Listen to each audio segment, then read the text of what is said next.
Muito obrigada, Marli, pelas explicações. Eu agradeço a todas. Muito obrigada e um bom final de semana. Gratidão. Obrigada, tchau. Eu também, gente. Deixo um beijo para vocês. Agradeço pela aula de hoje, tá? Tá Tchau, bom, tchau. um beijo para você também. Tchau. Obrigada. Tchau, tchau. Então, vamos lá. Agora nós vamos começar Joana de Ângeles, né? As Leis Morais da Vida. Nós vamos ler dois capítulos, 33 e 34. E lembrando que nós estamos já entrando aqui, já na reta, começando a ir para a reta final do livro, e esses dois itens estão dentro da lei da sociedade. É interessante que eu fui lá no Livro dos Espíritos ver esse item, né, da lei da sociedade, e são poucas perguntas, né? É interessante a gente observar isso. Não são muitas questões que Allan Kardec faz aos espíritos, são poucas. E aborda particularmente neste capítulo a necessidade da vida social, a vida de isolamento, o voto do silêncio e laços de famílias. Esses 4 itens, esses 4 assuntos que ele aborda nessas questões, que já não são muitas, não, que ele faz sobre essa lei da sociedade. Mas é importante a gente ler essa questão, a primeira questão dessas leis, né? Desse item de leis aqui, que é a questão 766, que está, inclusive, aqui no livro As Leis Morais, né? Que fala assim: a vida social está em a natureza? A resposta dos espíritos é a seguinte: certamente. Deus fez o homem para viver em sociedade. Olha que coisa profunda, né? Tem gente que fala, por isso que ele aborda ali também a vida de isolamento, quer dizer, porque nós não fomos. Se a gente observar bem, a nossa própria condição de nascimento, você vê, né? É diferente até alguns animais, porque tem animal que ele nasce e já fica em pé e já vai andando, né? Você vê, por exemplo, eu acho muito bonito o cavalo, é um dos animais que eu acho mais bonito, sabe? Aquele porte, assim, acho lindo o cavalo. Você vê, o cavalo nasce, eu já assisti alguns, não vi, nunca vi pessoalmente e nem quero ver. Não tenho, acho que, muita aptidão para isso. Mas eu já vi assim, reportagem, documentários, né? O cavalinho nasce, fica meio em pé, assim, meio bambinho, daqui a pouco já está com as 4 perninhas em pé, já está andando, já vai.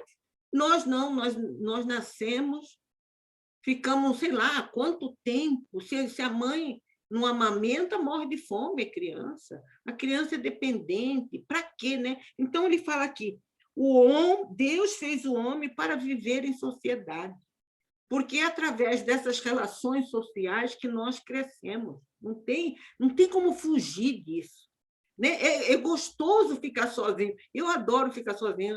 Eu não vou mentir para vocês, eu adoro ficar sozinho. Às vezes, quando tem bastante gente em casa, eu falo assim, vocês não vão sair? Vocês não vão dar uma saidinha?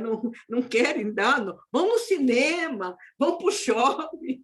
Eu falo, ficar sozinha, que bom. Sabe? Eu gosto. Eu até, às vezes, fico pensando, será que eu não sou muito egoísta? Porque eu gosto de ficar sozinha. Sei lá, é uma característica minha. Mas a gente sabe que a gente aprende, porque o outro desafia a gente a ser melhor. O outro desafia a gente a rever nossos valores, as nossas posturas, né? Não é que a gente fica julgando o outro, mas julga a si próprio, porque o outro provoca esse julgamento em nós. Então, nós precisamos dessa troca,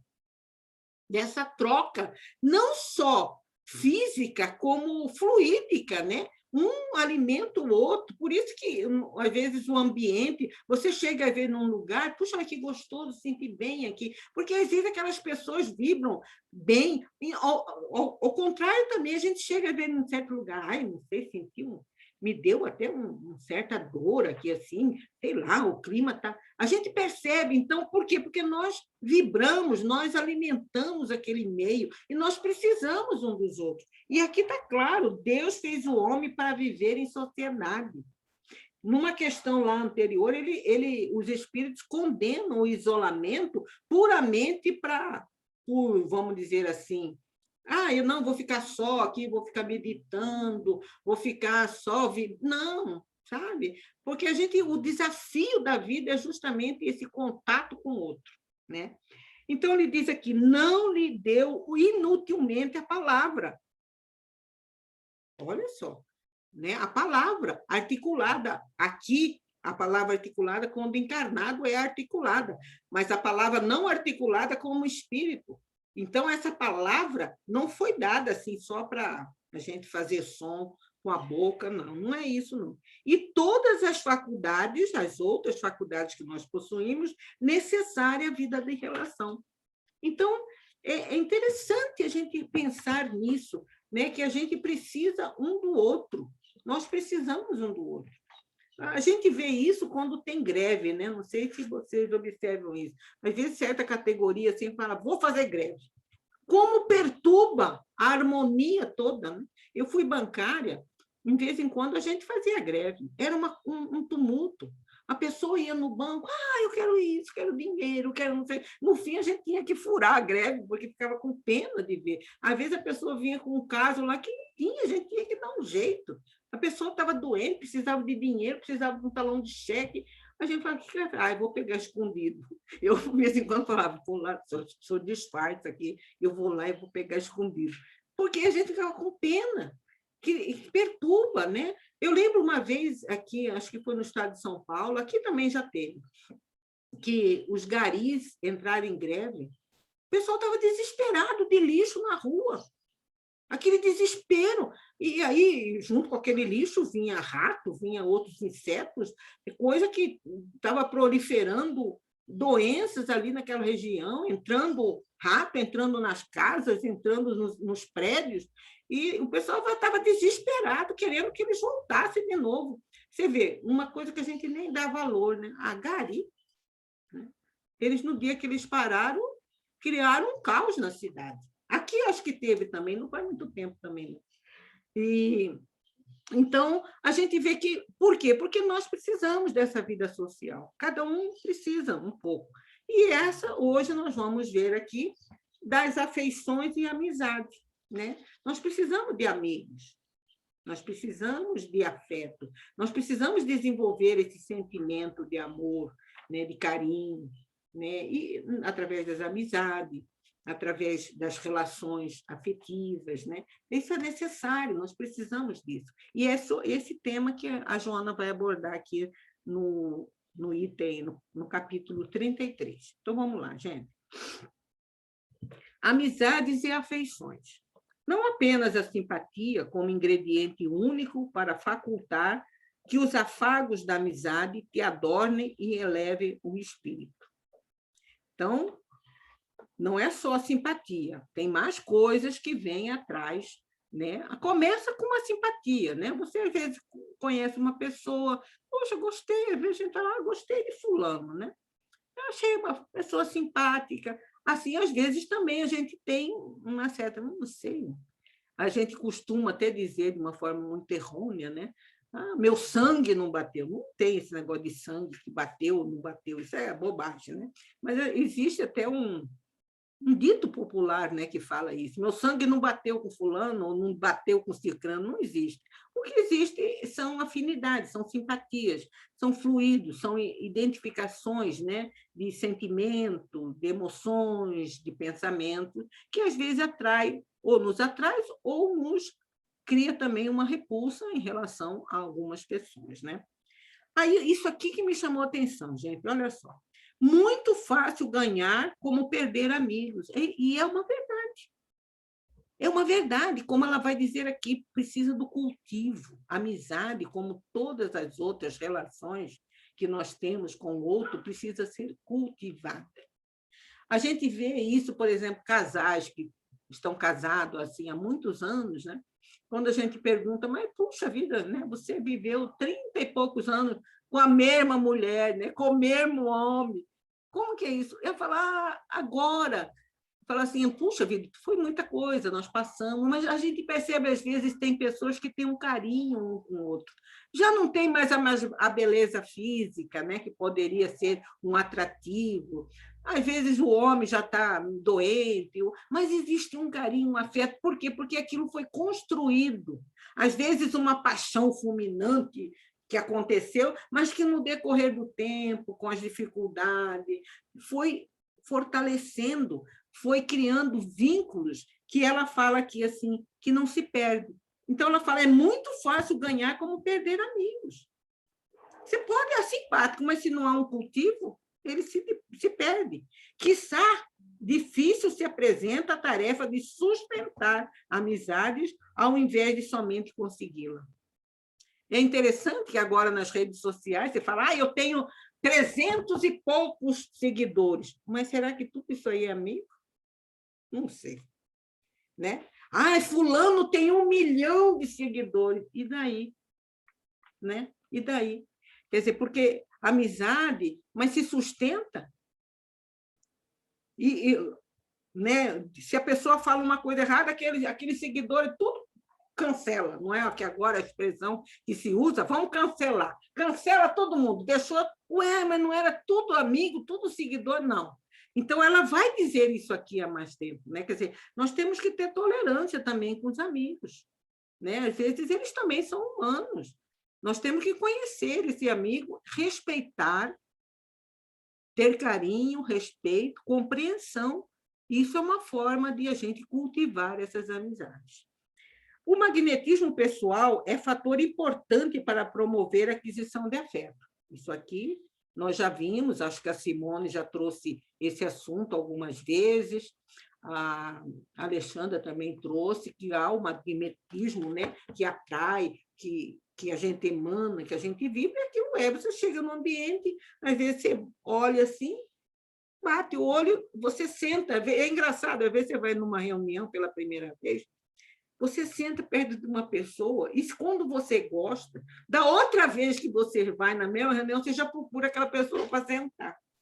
Né? Porque é gostoso, você conversou, você às vezes fez algum comentário, ao passo que, se por um acaso você sentou perto de alguém e, de alguma forma, houve uma rejeição fluídica, da próxima vez você chega na reunião, lá está fulano, não, vou sentar lá do outro lado. É natural isso, né? É humano isso, é nosso. Né? Se está certo, se está errado, não sei, mas é humano. Porque ela diz aqui, o magnetismo pessoal é um fator importante para promover a aquisição de afeto. Todavia, se o comportamento pessoal não se padroniza e sustenta em diretrizes de enobrecimento e lealdade, as amizades e afeições, não raro, se convertem em pesada canga, desagradável parceria que culmina em clima de animosidade, gerando futuros adversários. Então, veja bem, há aquele impacto, mas se não há os mesmos objetivos, se não há, por exemplo, como ela diz aqui, lealdade, né?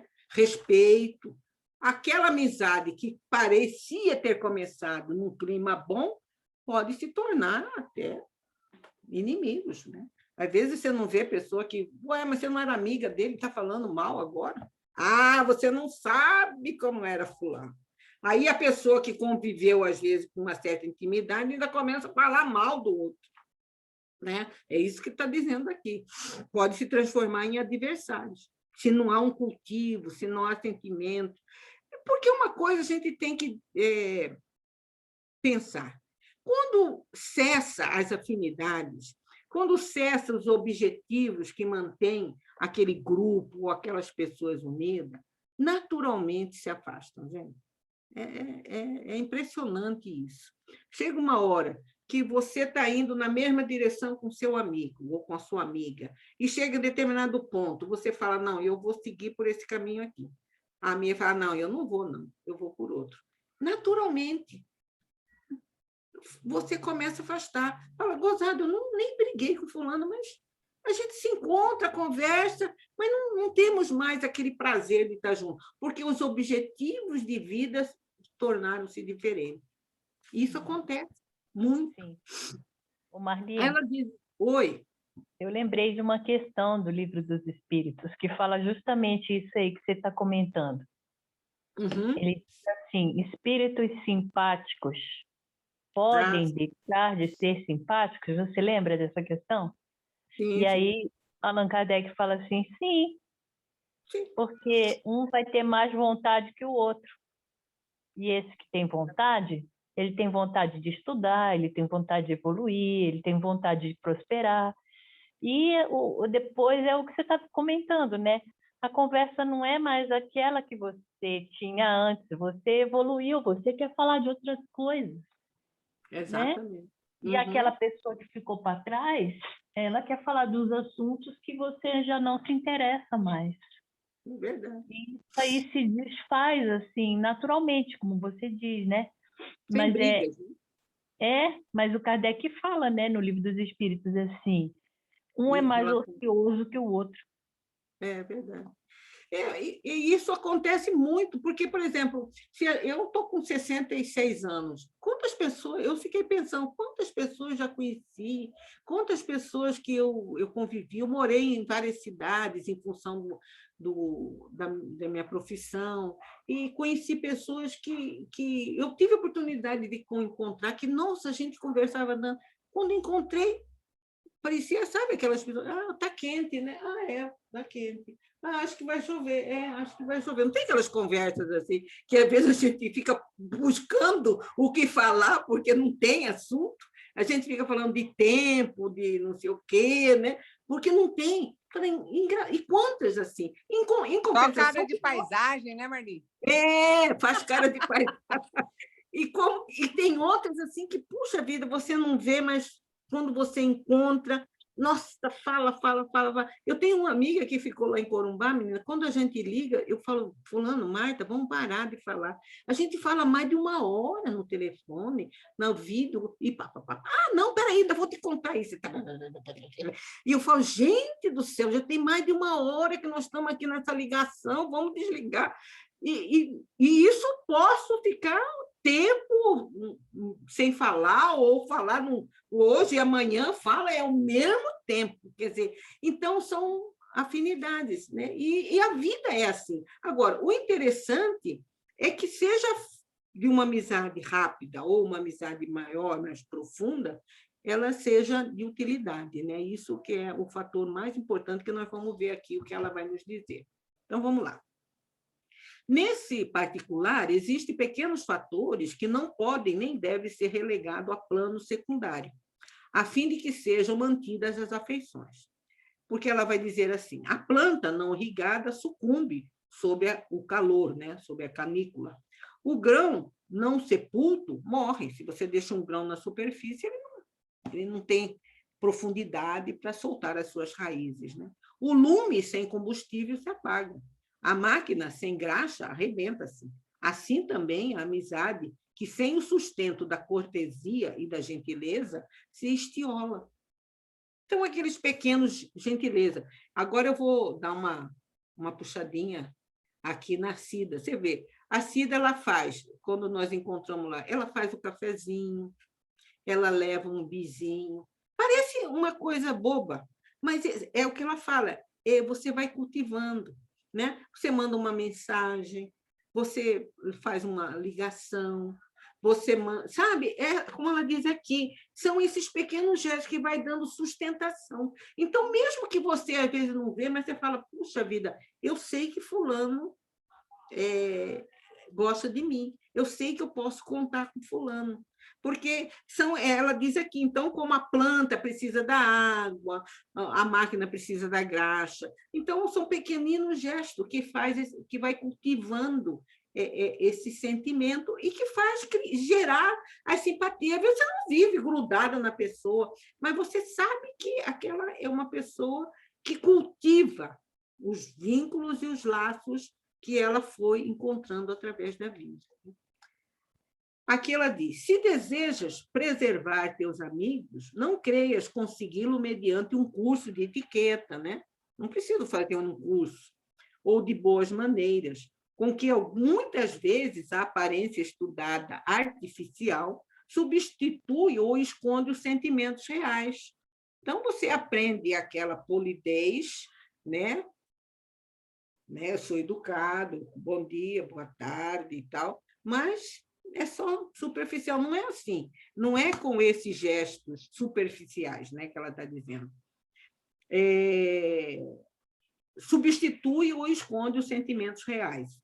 Os impositivos evangélicos que te apliques ser-te-ão admiráveis técnicas de autenticidade, que funciona como um recurso valioso para a sustentação do bem em qualquer lugar, em toda situação, com qualquer pessoa.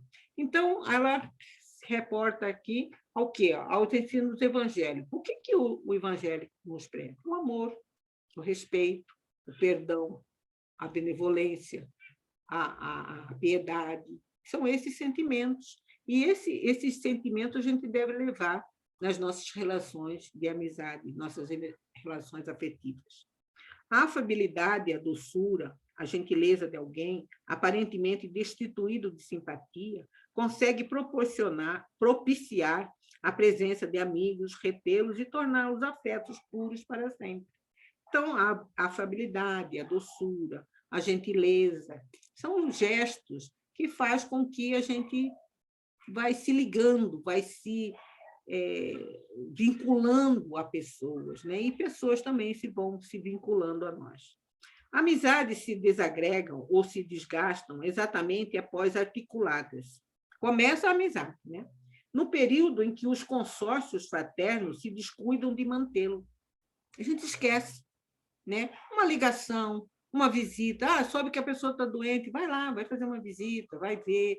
Não posso, mas vou ligar, vou mandar uma mensagem. Escutei, vi essa mensagem aqui, vou mandar para fulano, eu acho que ela vai gostar. Quer dizer, a lembrança, né? O gesto, ela está dizendo a doçura, a gentileza, não uma coisa superficial, né?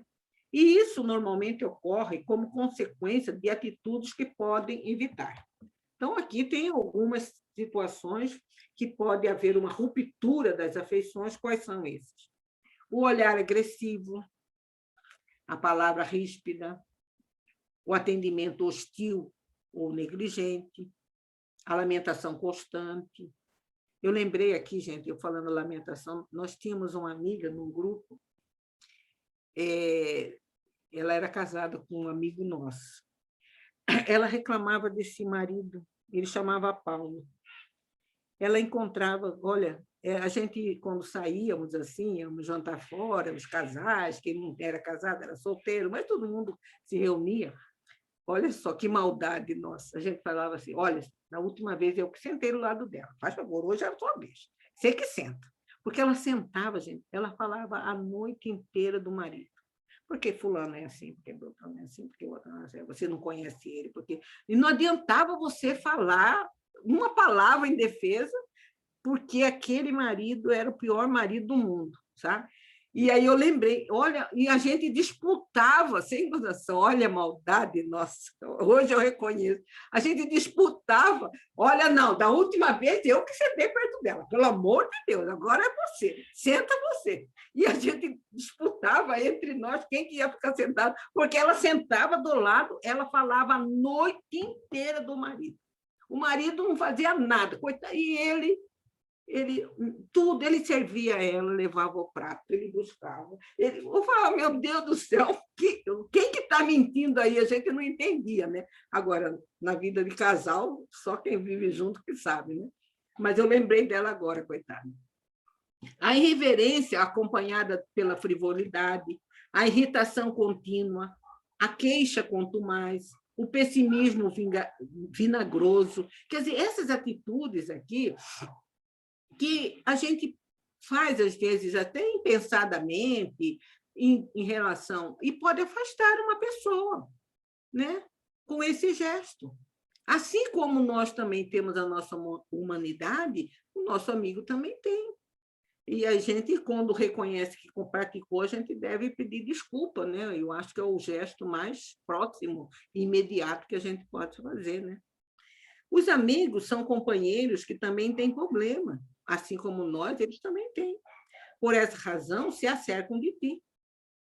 Usa no trato com eles, quanto possível, a bondade e a atenção, a fim de que um dia, conforme Jesus anunciou, já não vos chamo servos, porque o servo não sabe o que faz seu senhor, mas tenho-vos chamado amigos, porque vos revelei tudo quanto ouvi de meu Pai. Olha a profundidade desse aqui, quer dizer, Jesus nos apresentou Deus como um pai amoroso, né? Então, ele tratava todos como irmãos. Vocês são meus amigos, são meus irmãos. Não estão aqui para servir, nós estamos no mesmo nível. Lógico que a gente sabe que nós estamos muito longe do nível de Jesus, mas ele nos vê assim, né? Tornando-te legítimo amigo de todos, consequentemente, fruindo as bênçãos da amizade e da afeição puras. Então, aqui, né, é um tratado de como nós podemos cultivar as nossas amizades, né, de forma constante, e não se preocupar, né, com julgamento. Aquilo que a Alexandra trouxe é uma verdade, né? Às vezes a gente fala, puxa vida. Então, quando rompe, é uma coisa assim, muito natural, que a gente não precisa se preocupar.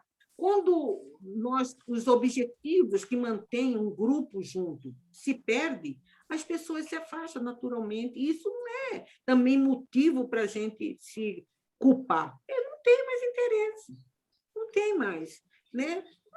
Mas durante o tempo em que a gente manteve junto, vamos procurar ser útil, gentil, ouvir.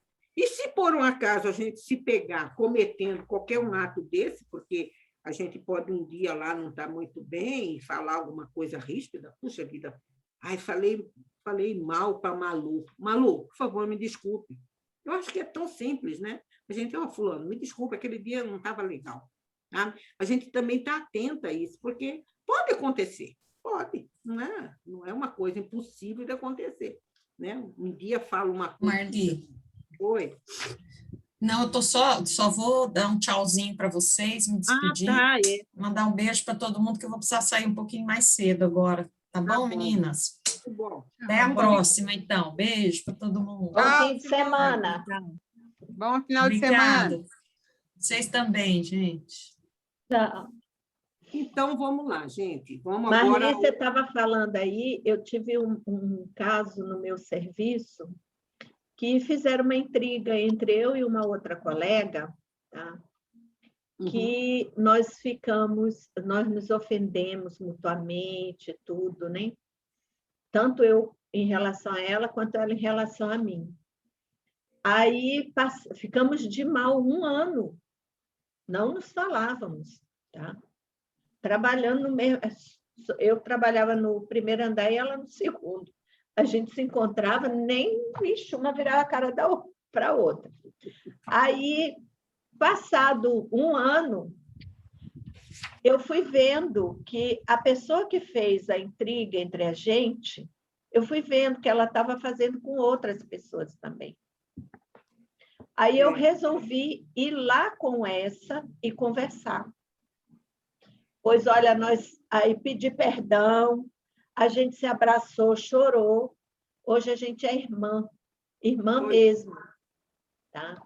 Fica ali. Então, assim, é uma coisa assim que a gente tem que ter cuidado, né? Com essa coisa, saber pedir perdão, a gente tem que observar se realmente aquilo, tá? E pedir perdão. Não é feio, não é vergonhoso, não é humilhante, sabe? É muito pelo contrário. Eu acho um gesto nobre de você reconhecer o seu erro. Sim. Né? E é isso que a gente tem que fazer. E a gente percebe que, às vezes, são coisa tão boba, né, Malu, que às vezes acontece. É bobagem. Que foi? Pior que foi bem bobo. Hoje a gente senta assim, a gente até ri, as duas, sabe? É aquela história, às vezes, aquele dia você não estava bem, né? Nem eu, nem ela, né? Porque a gente se pegou.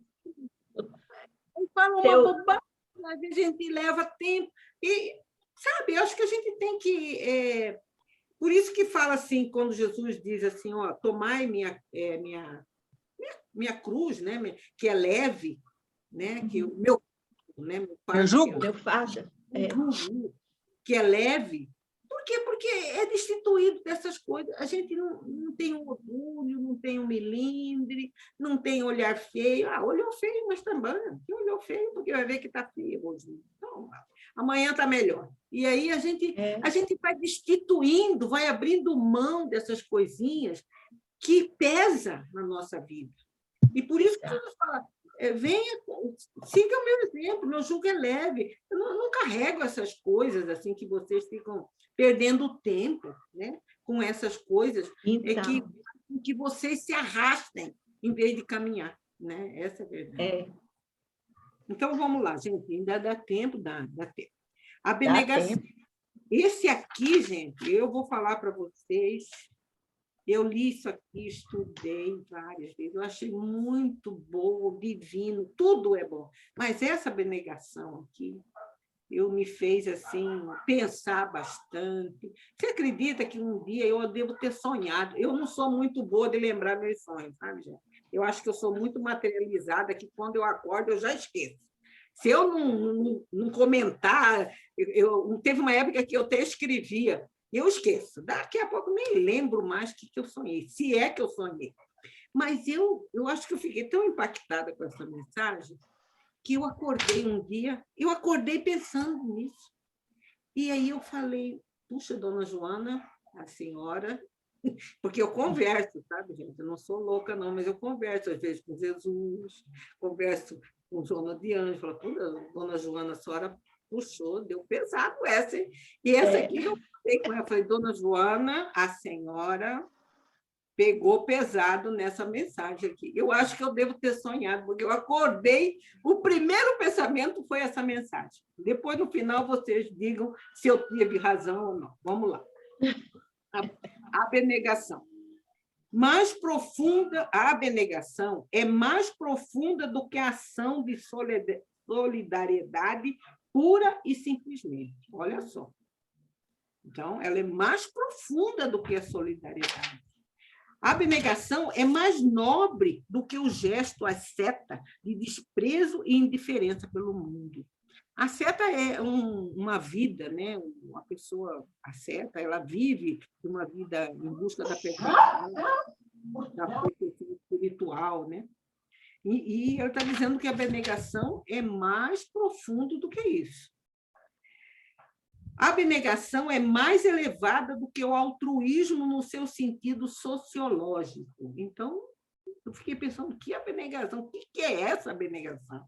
Se é mais profunda do que a solidariedade. É mais nobre do que você buscar uma vida espiritual, de perfeição espiritual. É mais elevada do que um altruísmo. Então, o que ela vai dizer que é a abnegação? A abnegação é a oferenda de amor ao próximo, que leva ao sacrifício como forma inicial de caridade relevante. Olha aqui. É amor ao próximo com sacrifício. Ela vai dizer aqui mais adiante, tem origem nos pequenos cometimentos do auxílio fraternal, com renúncia pessoal, mediante a qual a imolação reserva para quem a exerce a alegria de privar-se de um prazer em prol do gozo de outro. Então, só aqui a gente fica pensando. A abnegação, eu não sei que conclusão vocês vão tirar. Mas aqui é uma renúncia. É você pensar mais no todo do que em você próprio. Eu vejo que algumas mães, elas têm esse aspecto de abnegação. Elas, às vezes, privam-se de alguma coisa que para ela seria importante, mas em benefício a um filho. Então, é a abnegação, como é a renúncia, é um sacrifício. Puxa vida, eu queria fazer isso aqui... Não, mas espera aí. A minha família vai se beneficiar com isso? Os meus vizinhos. Então, hoje, nós temos um exemplo clássico que nós podemos trazer, o uso da máscara. Tem gente que acha, mas isso aqui sufoca, isso aqui... Meu Deus do céu, mas isso vai trazer um benefício para você e para os outros ao seu redor. Caso você esteja contaminado, você não vai contaminar o outro. E você vê que os orientais, os japoneses, eles usam máscara quando estão gripados. O uso da máscara não é só... Agora disseminou, né? Mas os japoneses, eles saem, quando eles estão gripados, eles usam máscara. Eles usam máscara para sair na rua, para ir para o trabalho. Por quê? Porque ele não quer transmitir aquele vírus para o ambiente e pode ser que alguém se contamine com a gripe. Então, olha o gesto. Ele já não está pensando, é um troço aqui que fica no nariz, que está me sufocando, que é chato, mas é para o bem comum. Então, é isso que ela fala, você renuncia uma coisa que poderia até te proporcionar um prazer, uma satisfação, não, mas isso aqui eu vou fazer porque eu sei que vai agradar o grupo, vai agradar a todos, vai beneficiar mais pessoas. Isso que é a abnegação. Por isso que ela diz que é mais profunda do que a solidariedade, porque é uma renúncia, é algo, vamos dizer assim, que pode até te fazer falta, mas que vai beneficiar o maior número de pessoas, então você faz. Ô, Marli? Oi. Vamos trazer para o campo. Vamos trazer para o campo desses missionários aí, por exemplo, Chico Xavier, Divaldo. Sim. Quanto de renúncia esses homens tiveram na vida pessoal? Não dá para descrever. A gente lê os relatos da vida do Chico, que ele chegava do serviço cansado, sem comer, ia direto atender, com renúncia total, doente, com os olhos sangrando, doendo, renúncia total, mesmo assim, de madrugada fora, atendendo pessoas mais necessitadas. Então, assim, acho que a abnegação ela tem essa profundidade da pessoa deixar tudo aquilo que poderia... Tem até uns relatos na obra... nos domínios da mediunidade, de uma médium que o sonho dela era casar, mas ela não casou, ela deixou tudo aquilo que uma mulher... eu não lembro o nome dela agora, alguém pode lembrar aí, que a gente já estudou com o João. E ela deixou a vida inteira de vários prazeres que uma mulher poderia ter em benefício do trabalho na mediunidade na casa espírita, sabe? E aí eu fico pensando, a abnegação acho que é isso, né? Não sei. Você não pensa em si, né? Sem momento algum, pensa em si. Você pensa Divaldo, sempre no outro. Né? O Divaldo, eu acho que eu vi uma vez, ele até comentou isso, eu acho que em uma dessas palestras inúmeras aí, ele faz esse comentário, né? Que, de vez em quando, diz que ele... Isso não faz muito tempo, não, hein? Que ele falava para Joana, né, que é a mentora, puxa, eu queria, né, assim, ter casado, ter filhos, né, que ele se sentia assim, às vezes sozinho, né, assim, que ele olhava para ele até de uma maneira poética que ele fala, né, que ele olhava para as estrelas e falava assim, puxa vida, queria ter um companheiro, ter filhos, né, assim, seria tão bom. Aí diz que Joana falou assim, Divaldo, olha em volta, olha quantos filhos que você já gerou. Cada obra dessas que você permitiu que a mediunidade trouxesse obras que você, através da sua mediunidade, quantos filhos que essas obras já estão andando o mundo todo, filhos que você talvez nem conheça. Então, de que falou, ele fala assim de uma maneira muito assim, poética, né? Mas é verdade, quer dizer, então, consolando ele, aí você falando isso, quer dizer, talvez o sonho dele era ter uma companhia, né? Como muita gente sonha, como muitos de nós queremos, mas quantas outras filhos e quantas árvores, quantos frutos ele gerou em nome desse sacrifício. Então, em nome de um bem maior, você, às vezes, cala um desejo íntimo. Olha só a grandeza disso. Por isso que ela fala que a abnegação é bem mais profunda do que a solidariedade. Aí ela vai dizer aqui que vai entrar a parte que eu andei conversando com ela. Escuta só, gente. Uma noite de sono reparador, ela vai dar alguns exemplos de abnegação. Uma noite de sono reparador, trocada pela vigília junto ao enfermo, não vinculado diretamente aos sentimentos, quer pela consanguinidade ou por interesses de outra procedência. Quer dizer, o que quer dizer isso? Você, às vezes, dormir... tem uma colega, um amigo, uma pessoa que está cuidando de um doente, está precisando, olha, vai lá para sua casa, vai descansar, eu fui hoje. Não é seu parente. Porque, veja bem, às vezes, por isso que ela fala que é maior, porque, às vezes, a obrigação, o dever filial te obriga, ou te requer, ou exige que você fique ao lado de seus pais numa doença. É o dever filial.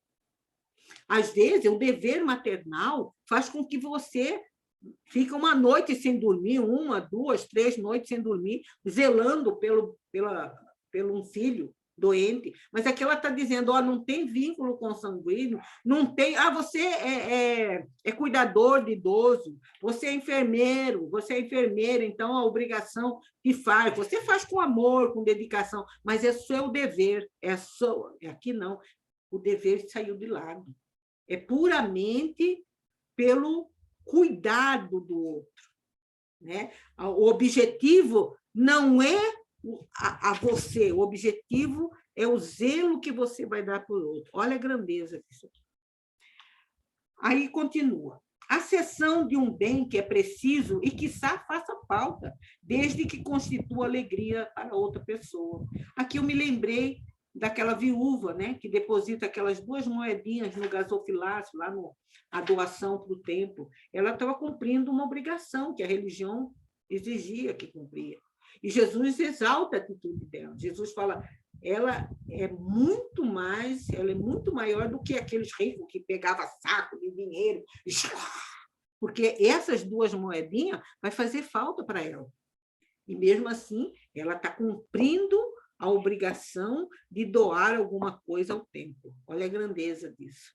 Então, quer dizer, isso aqui não é dar só aquilo que está sobrando. Eu achei isso aqui tão forte, gente, porque às vezes a gente é assim, vamos ver o que eu não uso mais aqui no meu guarda-roupa. Acho bom a gente dar aquela peça que a gente mais gosta, né? Sempre tem uma roupa que você gosta, fala, eu vou dar essa, sabe? Porque aí a gente abre o guarda-roupa assim, e fala, não uso essa, não uso... Dá o que está sobrando. Não, é dar aquilo que realmente é importante. Porque aí que tem valor.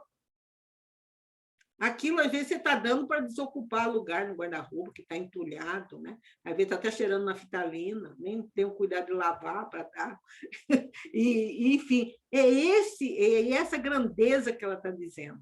É você doar uma parte sua, aquilo que é importante, porque ali, quando você vai doar isso, aquilo está impregnado da sua energia, dos valores que você acredita, e que vai envolver, pode ser uma coisa material, que vai envolver a pessoa que está recebendo. Olha só. Agora, vamos lá. A paciência e a doçura na atitude, com esforço e sem acrimônia, sem azedume, né? Sem aspereza íntima, porque às vezes você faz, mas por dentro você está morrendo de raiva de fazer aquilo. Na desincumbência de um grave mistério, dirigindo às criaturas humanas. Quer dizer, fazer com vontade, com sinceridade. Não é fazer só por fora, não estou fazendo, mas estou com uma raiva de fazer isso. Não adianta nada, sabe? É isso que ela está dizendo aqui. Com paciência, com doçura, sem dissimulação. Fazer com... Às vezes, eu vou dizer uma coisa, é preferível nem fazer. Se você vai fazer só uma coisa, sem vontade, com raiva, é melhor esperar passar raiva. Aí faz.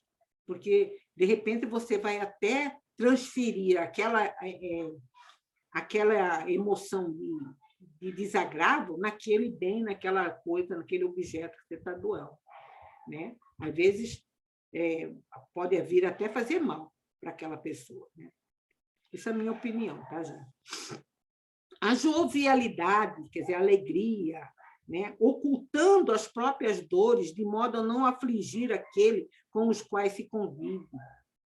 Tá certo, às vezes você não esconder, para que ficar lamentando, transferindo para os outros as nossas preocupações, né?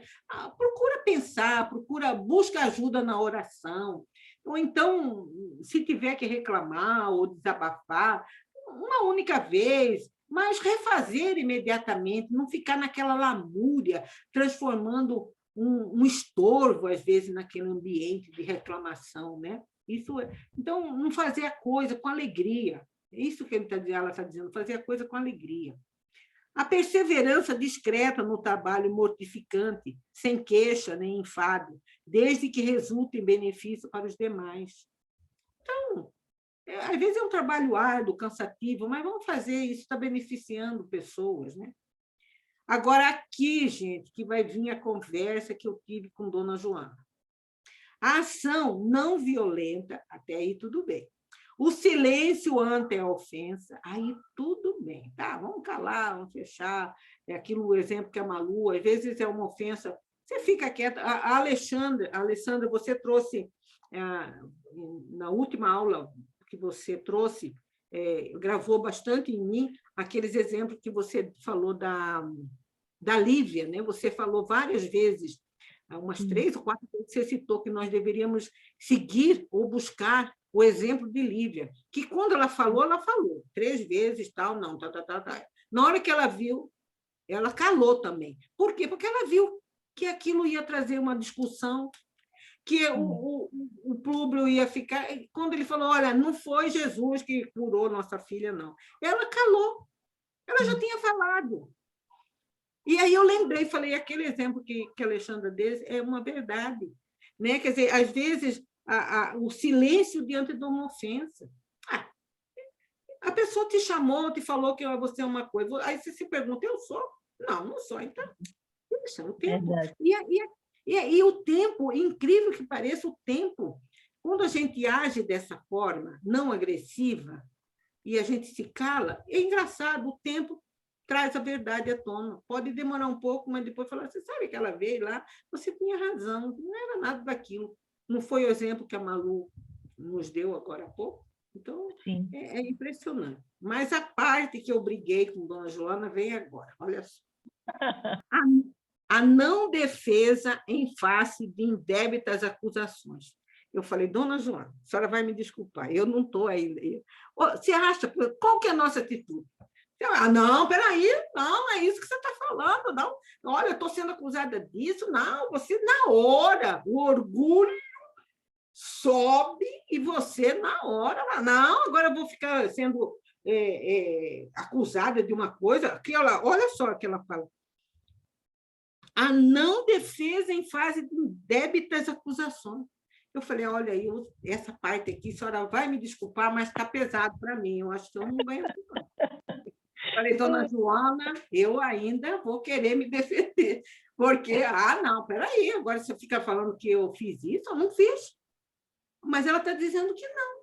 Às vezes não é o momento, né? Olha só, por isso que ela diz assim que é uma renúncia pessoal. A vontade que você tem de falar, não, peraí, você está me acusando disso, está falando que eu fiz isso, eu não fiz, não. Ué, que é isso? Que eu sou o quê? Marli, essa é grande, né? Essa é profunda, né? Você está sendo acusado de uma coisa que você não é e que você não fez, e você está calado. Essa aqui... Não, é por isso que eu falei com ela. Eu falei, Dona Joana, a senhora me desculpe, essa aqui está pesada. Mas eu vou me esforçar. Eu fiquei até pensando, falei, eu fico falando essas coisas, daqui a pouco eu vou me defrontar com um problema desse, aí vou ter que lembrar disso. Cala, fica quieta. Eu vou levar você para um lugar que eu conheço isso. Então, aí continuando. Então, aqui, a não defesa em face de indébitas acusações, considerando com esse esforço sacrificial, olha que ela reconhece que é um sacrifício você se calar. Não comprometer nem ofender a ninguém. Então, eu pensei assim, você pode, às vezes, até se defender, mas sem precisar ofender, sem precisar acusar. Porque, às vezes, a gente, na nossa defesa, a gente fala, eu não fiz nada disso, você que fez isso, fez aquilo, e pronto. Aí abre o baú e joga na cara do outro, né? Quer dizer, tudo isso para se justificar, tudo isso para se defender. Por isso que ela diz, não comprometer nem ofender a ninguém. São expressões de renúncia ao amor próprio. Porque a minha autodefesa vai massagear meu amor próprio, só isso. Marli, eu conheço uma pessoa que é assim. Minha sogra. A minha sogra é desse jeito. Ela não pode, sabe? Ela não abre a boca. Ela só fala coisa boa. Ela diz assim, mas para que eu vou falar? Aí, às vezes, eu digo, mas, dona Marli, por que a senhora não falou? E ela é Marli também. Eu digo, dona Marli, por que a senhora... Não, minha filha, para que eu vou fazer isso? Eu vou tocar fogo? Vou tocar fogo no parquinho? Não! Vamos jogar água que é para acalmar. Ela é assim. Eu acho impressionante. Eu admiro, viu? Porque eu já quero tacar fogo. E eu também. Aí eu já fico com ela, eu digo, mas a senhora não vai falar, a senhora... Não, para quê, minha filha? Eu digo, olha, a senhora não é desse mundo, não.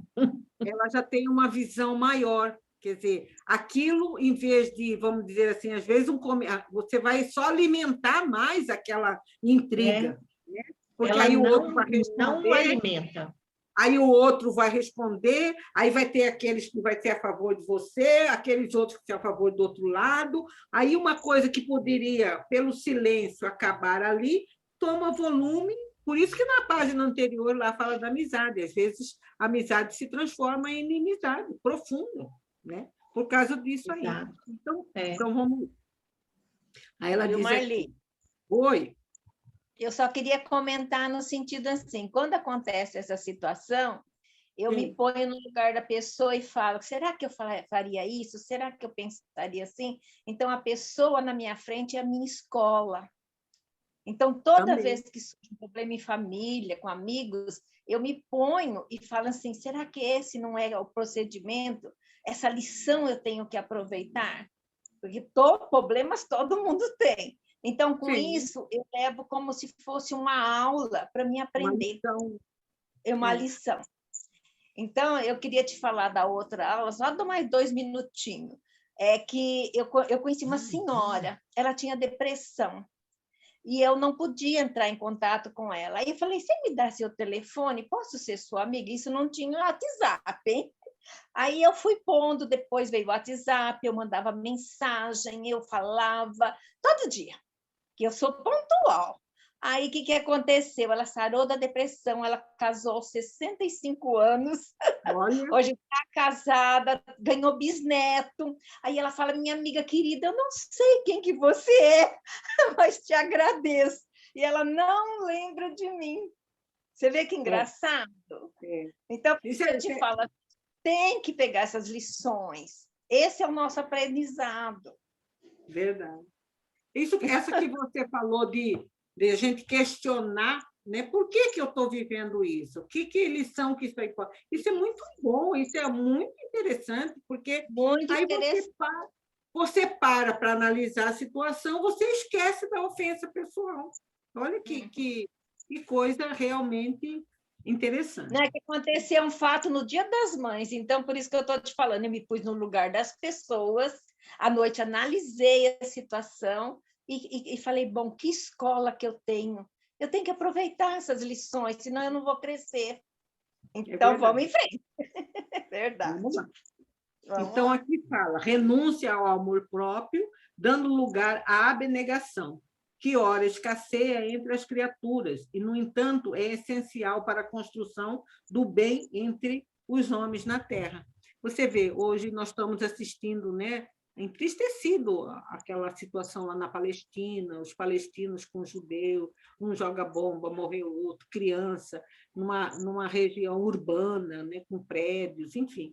Isso, e você vê, às vezes são essas guerras internas que nós travamos, que vai se multiplicando no universo, né, levando os homens se agredirem a esse ponto. Né? O Jorge Elahá, que é judeu, né?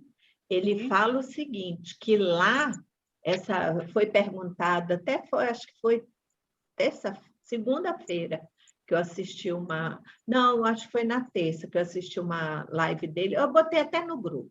Ele diz o seguinte, que essa coisa toda dos judeus e dos palestinos já vem de milênios, e aí o que acontece?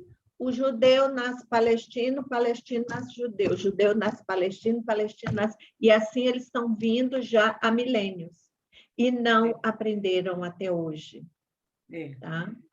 É verdade. Isso ainda vai, isso ainda vai longe. Isso que quando eu escutei temos que orar, né? Sim. Porque quando eu escutei isso, eu agradeci da gente já ter saído, então nós superamos, então já estamos reencarnando em outros países. É melhor mesmo. Graças a Deus. Graças. Vamos lá.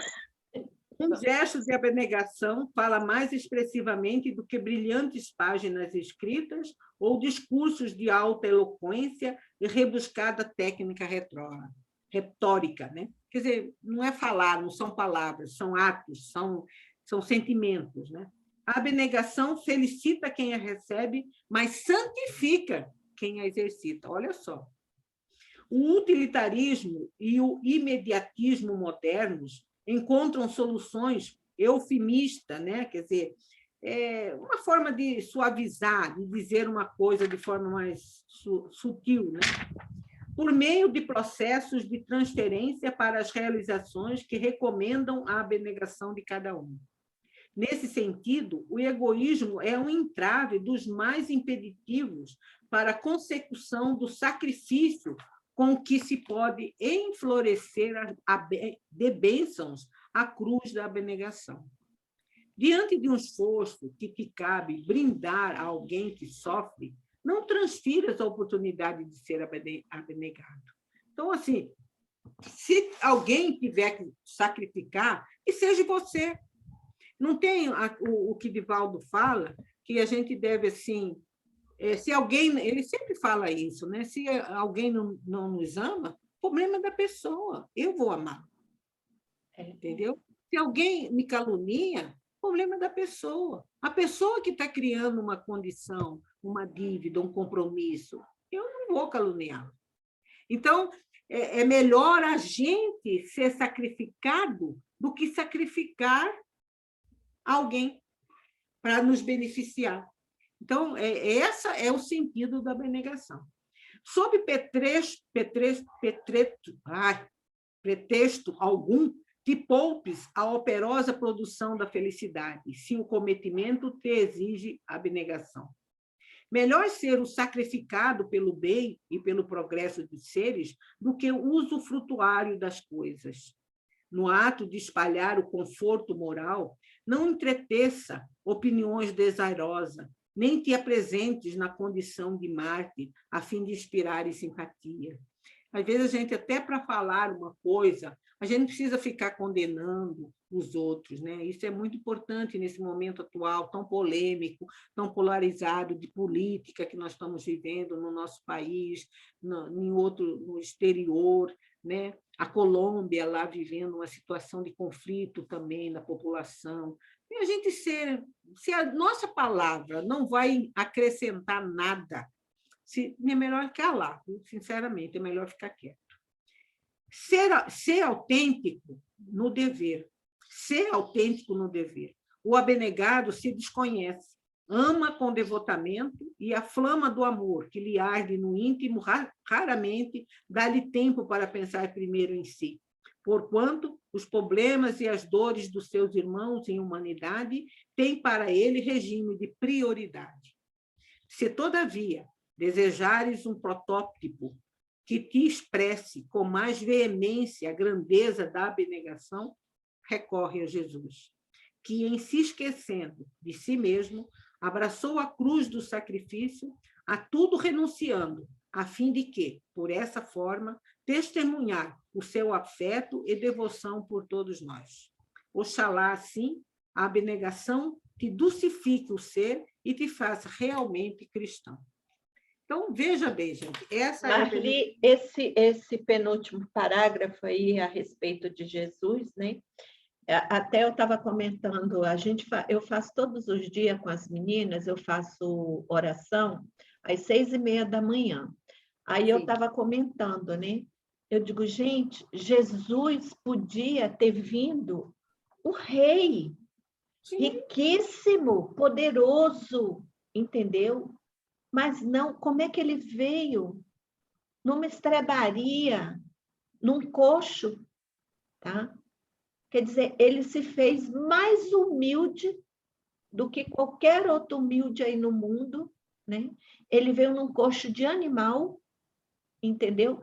E ali, quer dizer, veio para mostrar para a gente que a humildade não é vergonha. Que ser humilde não é vergonha. Verdade. Entendeu? Não, mas o orgulho não. Eu acho isso tão bonito, assim, porque ele poderia ter vindo, né? Pô, ele é o Cristo. Né? Ele é o governador do planeta, né? Quando a gente pensa nisso, então, ele participou da construção, vamos dizer assim, da formação do planeta. Ele escolheu os elementos, né? Quer dizer, olha a grandeza, olha o conhecimento desse homem que ele tem da vida, da natureza. Exato. Aí eu fico vendo assim determinadas pessoas, sabe, assim, que, nossa, não, porque, olha, porque eu tenho a grife tal, eu sou poderosa, eu tenho dinheiro, eu tenho joias, eu tenho carro, tudo material. Tá? É só o material, o espiritual nada. Aí você conversa, não tem assunto, sabe? A pessoa não tem, a não ser falar disso. É verdade. De bens materiais. Sinceridade, tem hora eu digo assim, oh, Senhor, eu estou pecando, me perdoe, porque eu tenho pena de ver uma pessoa assim. Não, é verdade, né? Porque a gente ainda, no grau... Eu peço perdão por pensar isso, entendeu? Da pessoa, eu digo, meu Deus, está lá atrás. Como que a gente faz para trazer para frente? O João fala que a gente tem que ensinar Kardec, né? Sim. Mas como que eu vou ensinar que tem pessoa que não conhece nem Deus, que dirá Kardec? Mas é interessante, uma coisa que a gente deve substituir, né? Quer dizer, você falou agora, eu tenho isso, eu tenho aquilo, mas, na verdade, o verbo certo é eu sou isso, eu sou aquilo, né? É isso que realmente... Porque na hora que a gente vai, tudo isso fica aqui, né? Lá eu vou me apresentar pelo que eu sou, não pelo que eu tenho. Olha, desde criança...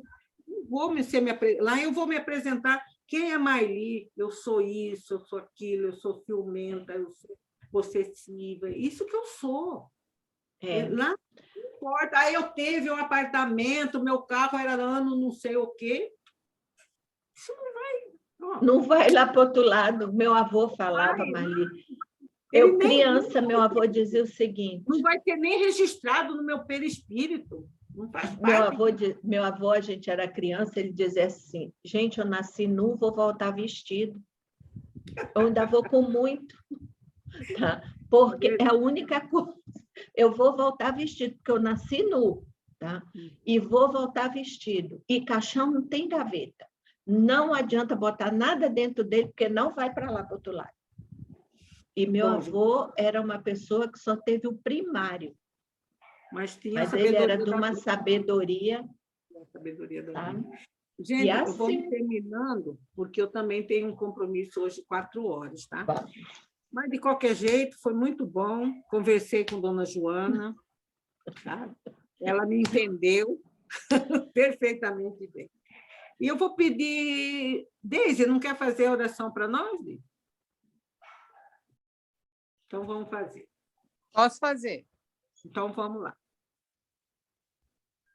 Senhor Jesus, Mestre amado, todo amor, bondade, justiça, queridos amigos espirituais que envolvem e nos dirigem nesse estudo, principalmente os facilitadores dessas aulas, queremos agradecer por tudo que temos recebido, pela joia preciosa, que não tem os valores que a terra há de tragar, mas são os valores do espírito.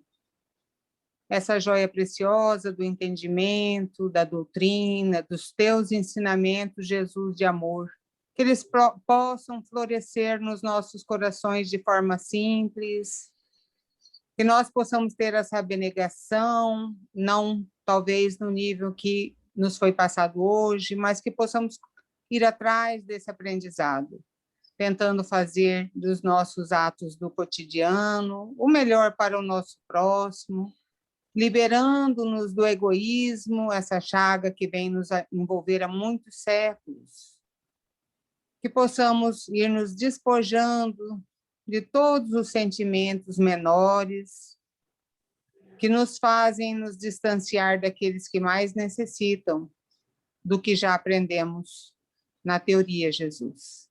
Envolve-nos a todos, Mestre amado, com a paz, abençoando todo o planeta, especialmente os que se encontram envolvidos ainda na ilusão das questões materiais, envolvidos nas mágoas, nos sofrimentos, nas doenças, na falta do entendimento, Jesus, de que a vida continua, sofrendo e se revoltando com as perdas dos entes queridos, sem entendimento, de que tudo está dentro das leis de amor, sobre a proteção de Deus, Pai Todo-Poderoso. Abençoa-nos hoje e sempre, Jesus, que assim seja. Graças a Deus. Prontinho, muito bonito. Tchau, meninas. Tchau, Obrigada. Bom final de semana. Obrigada, Bom Marli. fim de semana para todos vocês.